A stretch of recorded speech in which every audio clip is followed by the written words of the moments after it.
featured in that prominent series on TV1, Is Modern Medicine Killing You? How controversial?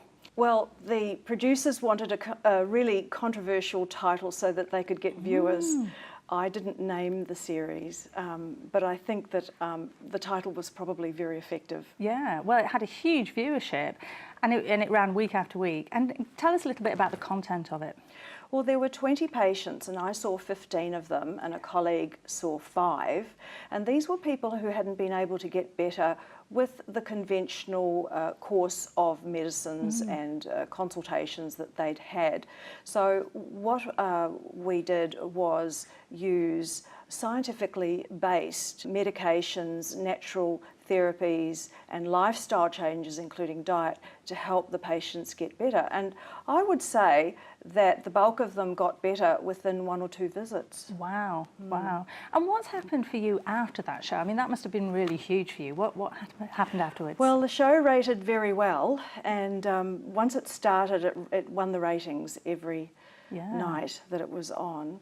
And as a result of it, the waiting list expanded to about 18 months, which was very upsetting for me. And my initial reaction was to work 6 days a week. But I quickly put a stop to that because I thought, well, I'm going to get burnt out and then I won't be able to help anyone. Yeah.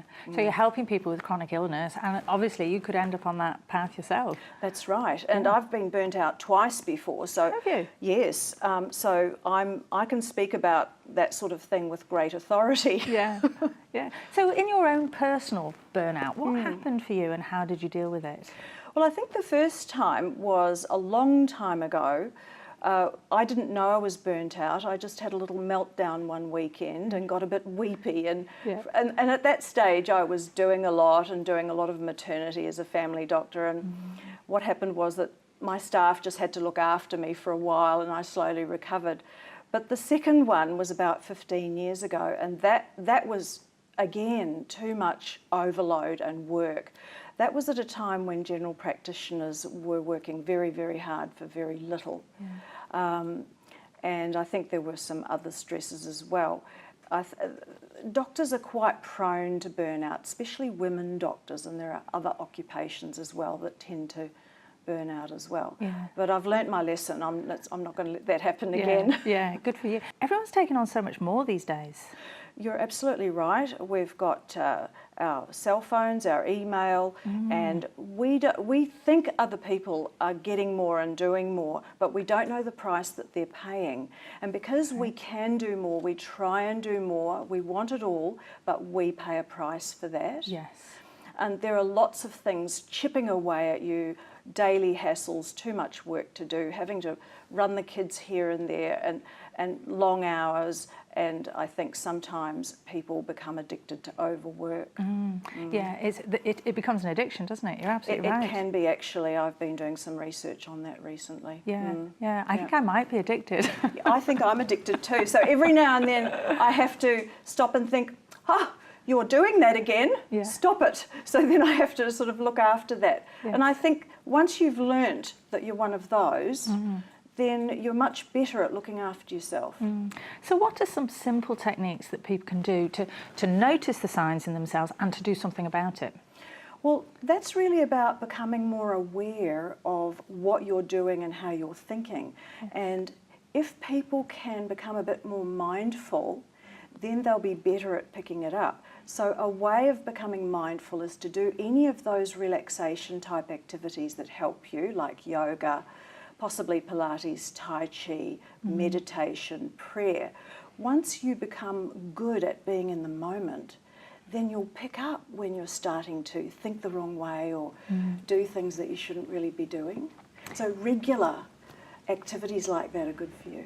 And what about the toll of stress? I mean, it's so ageing on the body, isn't it? Absolutely. Anyone who's sick or stressed looks horrible. Yeah. So the ultimate toll could be a heart attack, stroke, sudden death. I mean, we know that from the Japanese example of overwork. They have a term for death from overwork, karoshi. Oh, whoa. Truly, yeah. So it's in their vocabulary.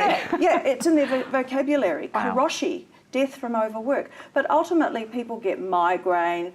A woman's PMT gets worse. Her periods get worse. She gets bitchier. What do men do? They get irritable. They're just grumpy all the time. You don't sleep. Oh, we could talk about male menopause one day. Oh yeah, let's do it. Yes, because I mean, women go through it a lot more quickly, but men do it gradually, and it sneaks up on you. Oh, interesting. Yes, and so then you think, oh, he's been grumpy for a while. He's been grumpy for 15 years.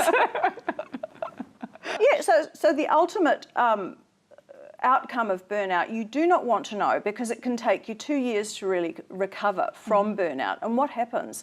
You're given antidepressants and you wait to get better. Well, that's not good. You just don't want to go there. Yeah. So using the holistic approach is the right way to go about it. Yeah. And what are you working on now? Well, at the moment, I've got a couple of projects. I've just brought in the DNA testing into the practice. I'm also continuing using the platelet-rich plasma into knees and other joints to reduce arthritis, to help people to maybe defer or avoid, joint replacements. Right. And I'm looking at other stem cell type activities, and I'm also working on my book. Tell us about the book. Well, it's about health. If I tell you any more, I'll have to kill you. Hey, well, that's not going to be good for my health, is it? But what I want to do with the book is make it a one-to-many. At the moment, I'm one-on-one with my patients, and there are people who cannot afford to see me or cannot come. I want to reach out to a lot more people. Yeah, yeah, brilliant. And I'm sure that the book will do that. Frances, thank you so much for joining us today. It's been a great pleasure.